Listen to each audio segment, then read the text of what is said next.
My countrymen, as of the 21st of this month, I signed Proclamation number 1081, placing the entire Philippines under martial law. The proclamation of martial law is not a military takeover. Nagsisigaw ako. Sabi ko ako, si Catherine ng Zone 1 Torn Organization, hinuhuli ako ng mga pulis. Ihayop nga, dapat hindi gawin na gano'n. Pero tao. Eh sabi ko nga, si Marcos hindi tao. I, as your duly elected President of the Republic, use this power which may be implemented by the military authorities, but still is a power embodied in the Constitution to protect the Republic of the Philippines and our democracy. Gusto ko malaman ng ibang tao na hindi maganda ang batas militar. Yun ang gusto ko, yun ang mensahe. Kaya yung sakit, mawawala lang yan pag yung mga ibang mga kabataan, yung mga hindi na sila mag-a-idolize, yung mga ganong klaseng, yung mga tyrant. Alam nila yung mga pinaglaban.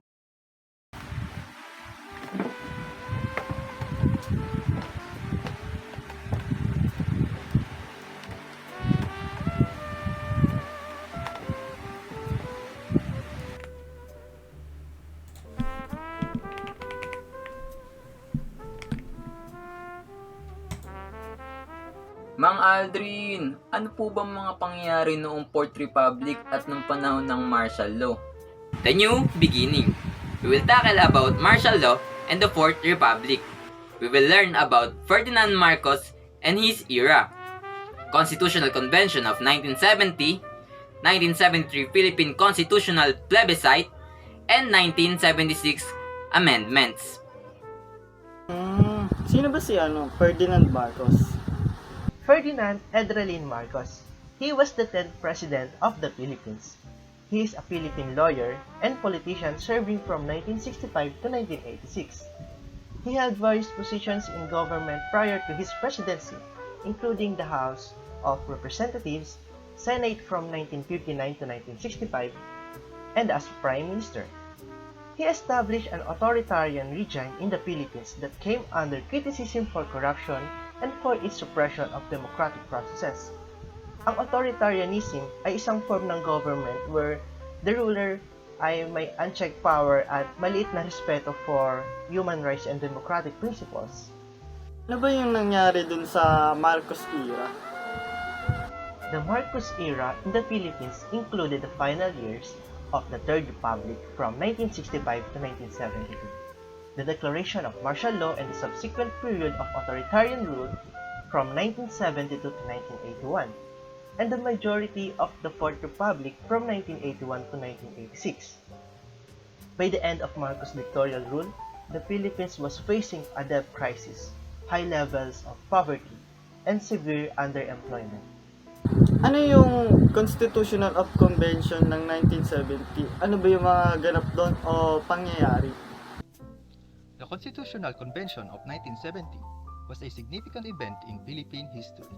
It was a gathering of delegates elected by the people of the Philippines to draft a new constitution, replacing the 1935 Constitution. The new constitution established a parliamentary system of government and granted President Marcos expanded powers. It also created a unicameral legislature called the Batasang Pambansa. On September 21, 1972, Marcos declared martial law, resulting in the arrest of 11 opposition delegates and the exile or hiding of the rest.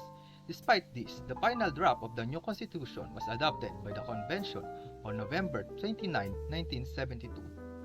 President Marcos issued Presidential Decree number 73 on November 30, 1972, setting the date for plebiscite to be held on January 15, 1973, to ratify or reject the new constitution.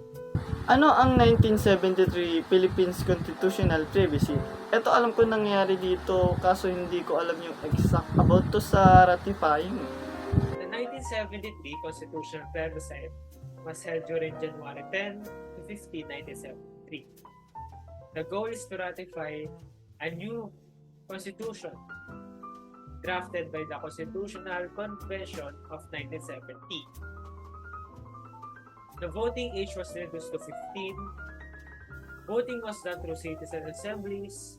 Military presence was used to intimidate voters, and mayors were given quotas for yes votes. Official results showed a 90% approval rating, even though some communities did not participate.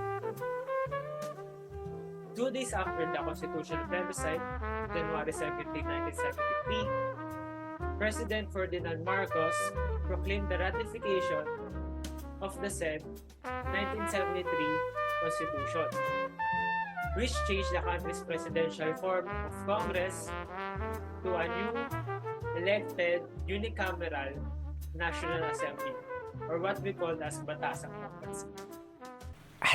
Fun fact of the day.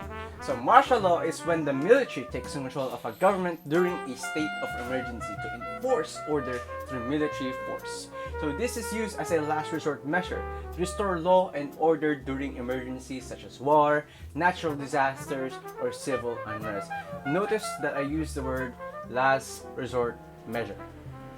So, next is the decision to implement martial law is made by the executive branch of the government and can be controversial due to its significant curtailment of civil liberties.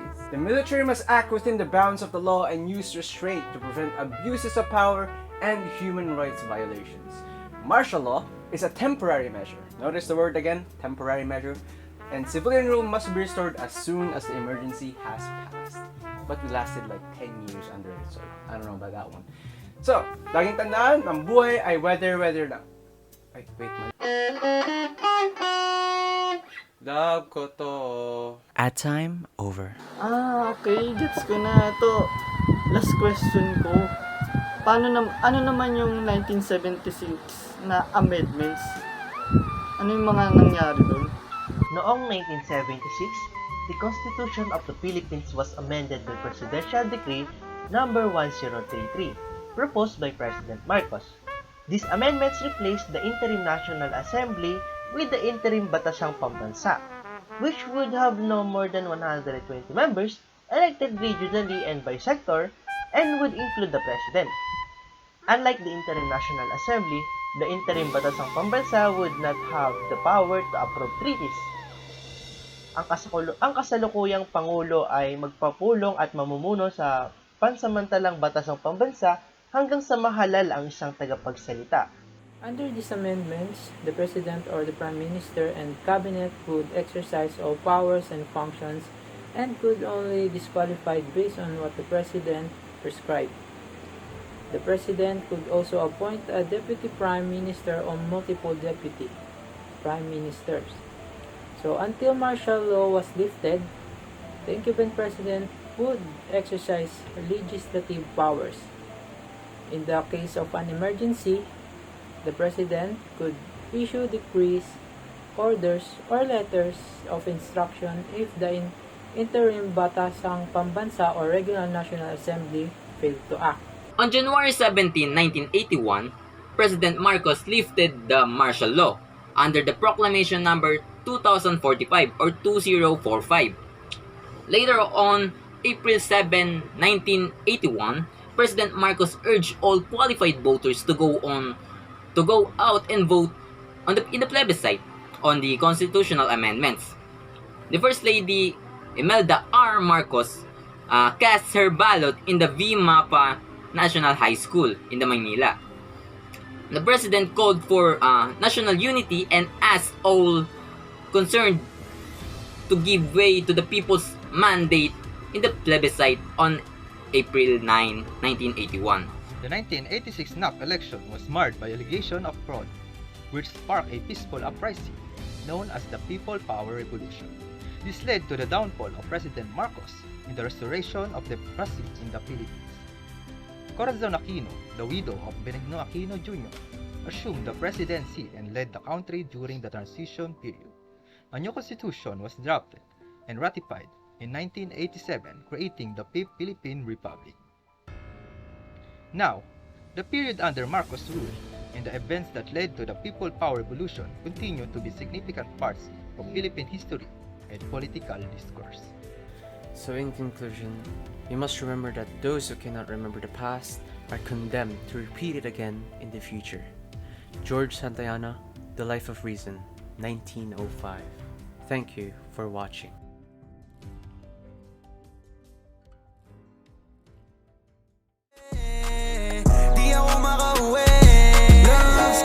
Takot na akong masugatan, mga dating luha ko ay napunasan. And we are the Group 5. Thank you for watching. Sa ko pa nila, pag-engage ang mama is so perfect. Ikaw lang nagparamdam na dito worthless. And baby, wanna take you to every churches, yeah, to every church.